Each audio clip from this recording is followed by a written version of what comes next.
people say they want an emotional man, when in reality they want a man who can communicate. If you want a guy who can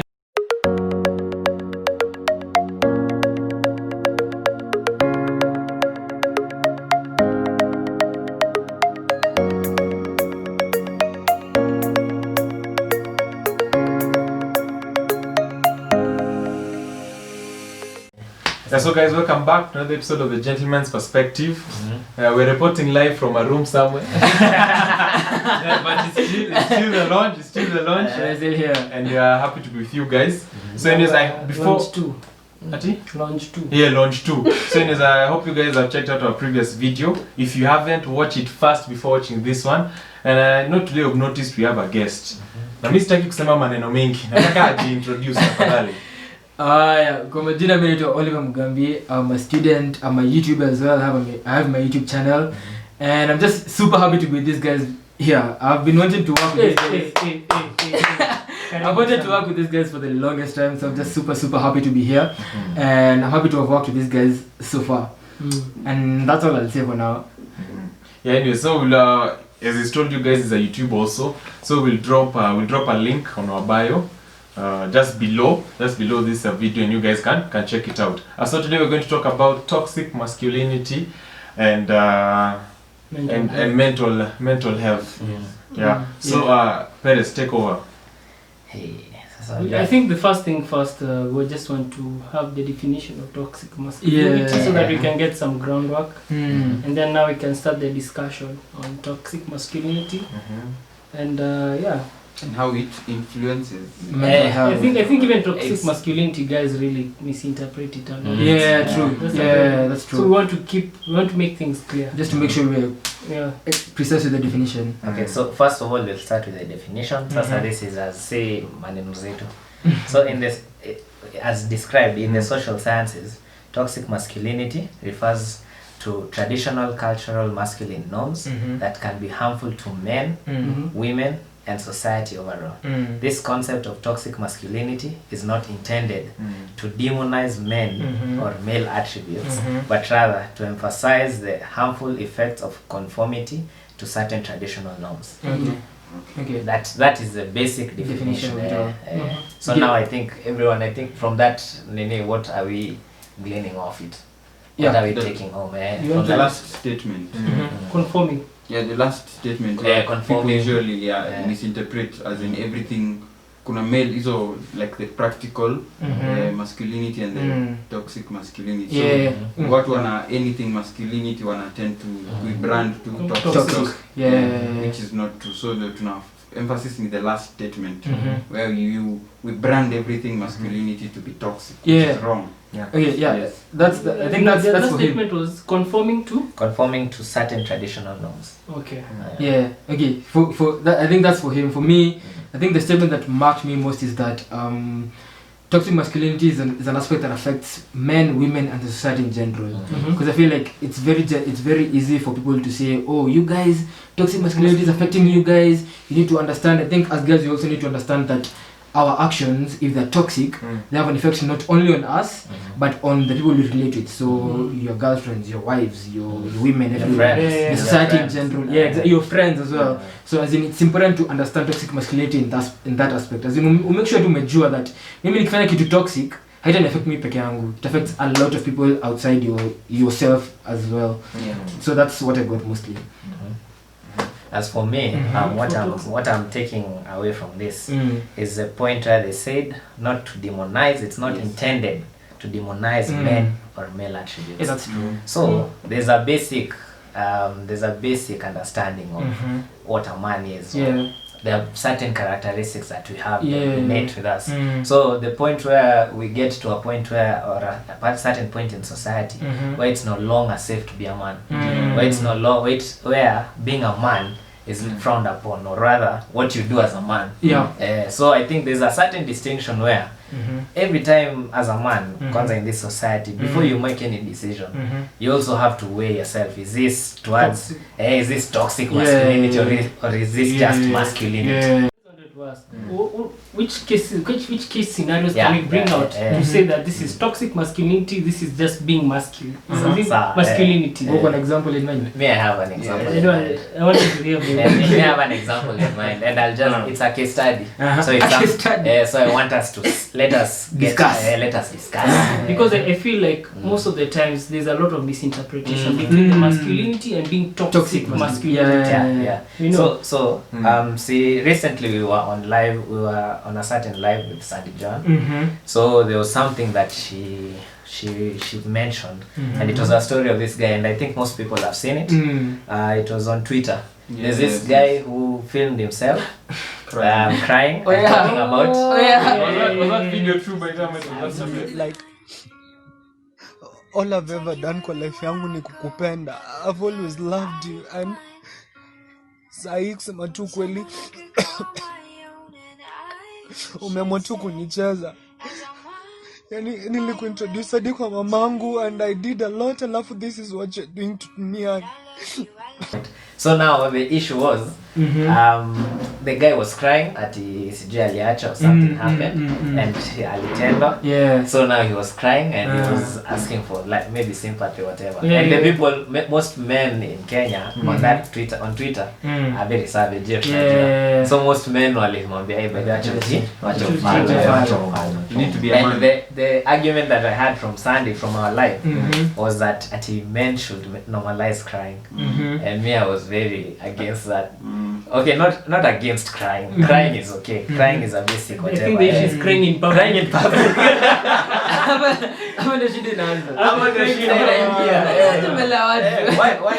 Why would I feel myself crying? But you see, the issue pia wanasema that's toxic because it doesn't allow that person to express themselves. So now is that the basic? Is it the basic male attribute for you not to cry in public?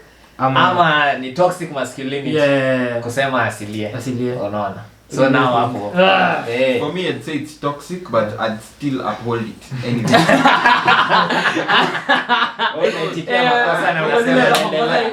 I'd uphold it kwa sababu for me, let's say crying, I'd say it's okay nikikuja hapa niembele yenu. You guys, but hapo in public where you're filming yourself, why now it's not solving anything. You see, at the end of it all, the point is crying. Crying is you let go.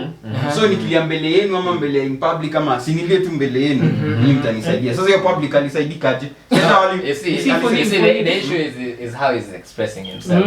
That is how he chose to express himself. Exactly. It was about him. It wasn't that, you know, because like crying is okay. Yes. Crying is okay. But I feel like for him, you know, sometimes you do things out of kwanga ni impulse. Ilikuwa ni impulse tu ile ametoka tu amelia. I think for him when he was crying in public alikuwa anatafuta some empathy. Sema to get the attention of the baby. And you feel now sasa of which it got to the wrong people. Because even if you see how the video was going was analia like I've given you everything. Manzi alafu nani. I think the intention for the video was apate dem. Dem afeel vibaya. So she doesn't need the intention. For me, I don't know why you're just as Katesh was saying, why are you crying in public? If you're in that to cry. If you're in that situation, try and look for a solution, okay? How does crying in public help? How does exposing yourself to people who you necessarily don't know and people who necessarily are not going to help you? You get? Because crying is not bad, but you're crying to the wrong people. The wrong audience. You're crying to the wrong audience. If you go and cry maybe to your family, to your friends, that's okay. They can give you solutions. These others are you're going to trend, you know. We're going to trend for the wrong reason. So crying is Maybe I have a bit of a different perspective. And it's a bit of the same thing, but it's just a different way. Because I feel like as guys, right? And not just as guys, but as you as a person, as an individual, you know your way. As in when you've been socialized, how you've grown up, you know what defines you as a person. And what defines you as a person is what's supposed to make you a man, not what the society tells you, right? So for instance, me, if I was trying to get in his shoes, okay, this guy, because let's not lie to ourselves, some people post on social media to get the sympathy, to get the empathy.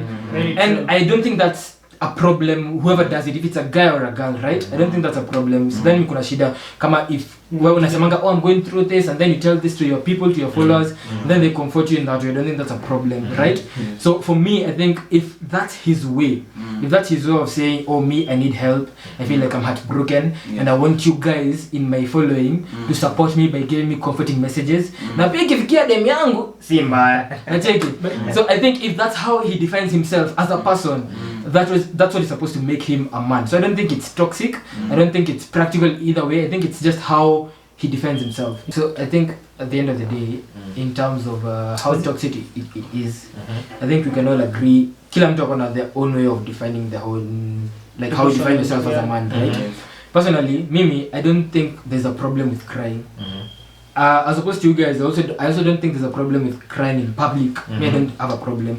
I just know. I just know. That me personally, and this is a personal thing that I've never told anyone. Me, I haven't cried since 2016. That's 5 years ago. I'm not a crier in person. Yeah, no, 2015 actually. We go from 4. Actually from 3, so it's 2014. So 6 years. I haven't cried in 6 years, and that's not because every time I want to cry I stop myself. It's just because naturally I'm not a crier. If someone in my situation who is a crier went through something and they're a guy and they cried, I only blame them for it, right? Because that's how they define themselves. That's how they deal with things. Me, that's not how I deal with things. So to go different in that sense. So at the end of the day, I think in terms of toxic masculinity, yes, there's some things that we've been socialized to kujua, mazee, wewe kama jamaa ufai kufanya hivi. But I think it takes a level of growth and a level of maturity to decide, okay, this is what society teaches me, this is what works for me, hii ndio hai work, naweza chukua zenye hazi work, naweza acha zenye hazi work, naweza chukua zenye zina work, and that's how I will define myself as a man. So if I want to, because for instance I want to be the provider of my family, and I know that doesn't hurt my masculinity in any way, it's not going to make me look down upon anyone else who doesn't want to become a provider. If that happens, then me, I'm like, okay, that works for me, it doesn't work for you, ni sawa. It's practical for me, it's toxic for you, that's kazi kwako. Nacheki. So at the end of the day ni wewe mwenyewe what works for you, what doesn't. And if it works for you, is it because at society imesema ama you just know by yourself, umejiangalia to realize mimi hii ndio ina work for me. I think that's how I create the difference between toxic masculinity and practical masculinity, what Kasesh said. Okay, so and let me ask this sasa, because what you've talked about is more about you and understanding yourself, you as a person. But now when you as a person goes out and meets the world, then you find already people, let's say now, let's use the case in point, let's say right now in society, where women are the ones who are floating this toxic masculinity around. So now how will you as a person, as me as a person who have understood my own masculinity, and I know what I'll do and what I want to do, and how now sasa when I go and do it in public to someone, where it's termed toxic. Mimi kitu ya kawaida mimi why say tuseme venye Kasesha amesema I don't cry in public. Nikienda huko nje naambiwa that's toxic. Ati wewe by the way unafaa kukilia, lakini should I do it now because I'm what wanasema that's the right thing, or should I not do it and still be termed as toxic? So you see now that's where the distinction comes in. That's where the problem comes, because most of the times as just you navigate just your normal life and relationships, that's when you find like certain behaviors are certainly being now called toxic. So now even the decisions to not behave like that, because you know sometimes it's just you being the way you are. So sometimes the decisions that you make to change are not even influenced by you. They're influenced by people. So now you want to fit in, you don't want to be the toxic one in the relationship. So now how do people That's a very gray area. What do you guys think? I just feel like it's subjective. It's come to the point where it's a bit subjective. Like what you view as being toxic, somebody else will view as being maybe practical. And you see most of the time the proponents of that toxic masculinity will always have a differing view with what is actually considered as toxic masculinity. So I think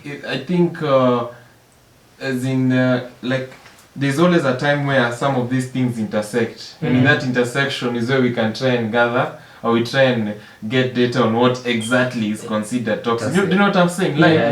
Like how you're saying, maybe there's maybe like people say, oh, like crying is toxic, crying is not toxic. You know, you can like try and gauge what do most people think. You know, then from what those most people think, it now sort of becomes like the unwritten, unspoken law. You get? Because I feel like this issue, it's very, I don't know, it's very subjective. Because it's dealing with human emotions and human perceptions. You know, and nothing, when it comes to humans, there's nothing that is right or wrong. That is right or wrong. True. Exactly, nothing that is right or wrong. So I think this whole issue is a matter of just people. I think it's just because me, I believe people should just try and lower themselves a bit. You know, kila mtu anataka kuwa hapa juu, my friend. But when you're not endelea. We all can't be here. Sasa unaona that statement that you said, you'll be eaten alive by women. Because when you tell them to settle, to try and bring themselves to settle, I'm compromising. They'll say never. No, but also in a way, to be honest, me, I agree. I agree with differing with what Chris has said. Because as much as you try to gauge, unajijua as a person. Because if I go back to the example I said of crying, me personally, I'm not a crier, like I said. But after high school, I've been told, oh, normalize crying. As a man, you should not cry. So me, because I don't cry, I'm toxic. I have to learn how to cry. Mimi nimeenda huko nimetafuta movies, romantic movies, sad movies, nikaanza kutafuta kwenye nitalia. Na watch movie nashtuka sili, shida yangu nini? So in the end I realized unataka kulia. imagine natafuta kulia. Jua society. But unajua kama sili, mimi ndio toxic. So I internalized that as a problem. Okay. But then eventually I found out just because I don't cry doesn't mean I'm toxic. It just means that I don't define my masculinity by crying. Exactly. Okay. So if that's it, I don't have to force myself to cry, because I was even having a conversation with my friends. Naambia mazee nimejaribu kulia bana, sili shida nini bana, what's wrong? Nataka kulia bana, nimelia bana. Wananiambia bana, don't force yourself to cry. If you're not a crier, just not a crier, right? So if I've learned that by myself and I'm self-aware in that sense. Hata nikienda outside and then I meet someone who tells me, oh, normalize crying. Crying is normal, is practical masculinity. Not crying is toxic. Me, I know. Hata nikijaribu kulia siwezi. That's just how ulisikia wapi? Ulisikia wapi? Bas.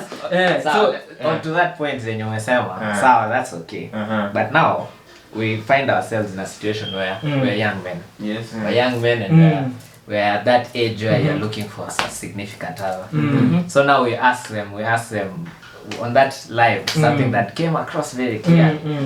I don't know if this is a view of all ladies or this was just the view of those particular ladies.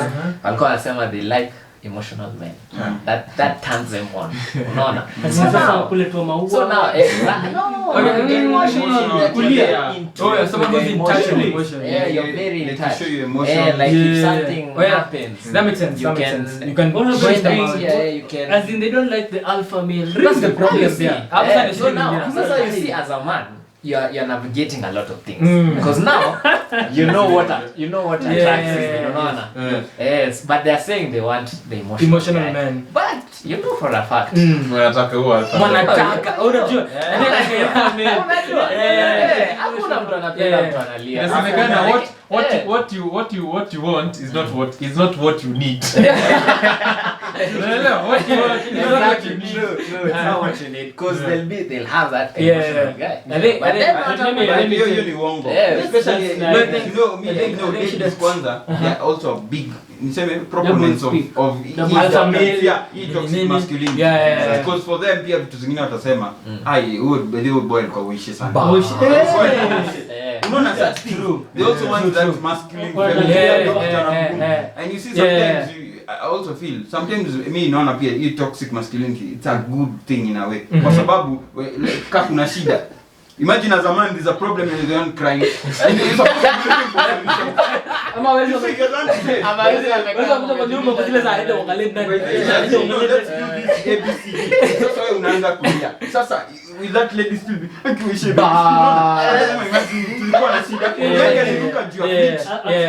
Because some aspect of balance. Yes. Finding the balance True. is it masculine? Let's not call it toxic masculinity, more of masculinity. Yeah. Because I find sometimes there's always some double Standard. standard. That's what I was going to Because say. what the girls want and what they need. what they say they want and what they want actually is very different. Utapata amepata msee very nice akuwishe maua nini but amtaki. Anataka that girl doesn't even care. Hapo kwa hiyo form. I think it's very toxic and you're just lakini mimi napenda pia mwenye ananichokoza. Mwenye ananionyesha I'm not the everything. I've never understood. No, honestly, I think it's so confusing. I personally think ni shida ya terminology. People say they want an emotional man when in reality they want a man who can communicate. If you want a guy who can tell you, hey, niko na shida sahi, I'm going through this thing that doesn't mean you're emotional. That doesn't mean you're crying ama you're It just means that you want someone who just tells you this is what is happening But then a man and girls will testify to this. Just tell us in the comment section. You know, ukipata baba analia, utaona mimi mabishte zako sasa jamaa alikuwa analia sasa akilia mimi naanza kulia tutasaidiana aje. You know that's a double standard you have. So I think in as much as I think as long as we are working towards defining our own masculinity, because that's a thing we need to be working on as well, defining what makes me a man, not what society tells me what makes me a man. Then I think you should also meet us halfway by figuring out what exactly you want from a man. So don't be want an emotional man when in reality you want a good communicator. Jua what you want. And I think that's a middle ground. Ukipata mse unajua chenye unataka kuambia shida zake na yako willing kukwambia juu amelearn, then that's okay. But then if you want a guy who cries, find a guy who cries. Sina kosa. Kama jamaa watu atakusaidia. But you know, okay, for me, even if you're touching on that aspect of the guy crying, I felt like I was very annoyed with that video. Why? Because it just showed that how a man's mental health is such a joke. But that's true as well. You know, like people are mocking this guy and yenyewe unazoona yenyewe umse is going through something, you know. And I was trying to think about it if it was on reverse. If it was a woman crying about a woman crying about a guy, men are trash, nini. And then the guy, I love hearts. I'm here for you. No. It's a good thing that females support themselves like that. But then it's just for guys, that's not what happens. That was so bad. Sadly, that's not what happens. I think what we can just glean from the whole thing, what you can just summarize this is that in as much as we know there's toxic masculinity and we know what is considered toxic masculinity, and we've learned that it's important to define what makes you toxic and what makes you a practical man, right? I think at the end of the day, so you need to know at the end of the day that you guys like females, you also need to kind of meet us halfway. Especially if a guy is making the effort, because I know what's toxic and I know what makes me not toxic. Also meet them halfway. Don't take what society also terms to be toxic masculinity. Check me. See tumeachana na history ya society metuambia this is what is being a man. Hata achana na history ya kusema this is what guys are doing that's toxic.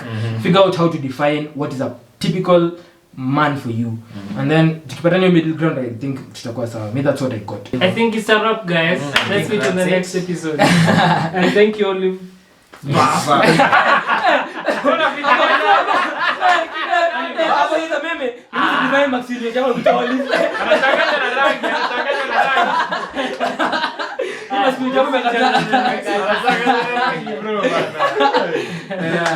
We'll see each other on the next episode.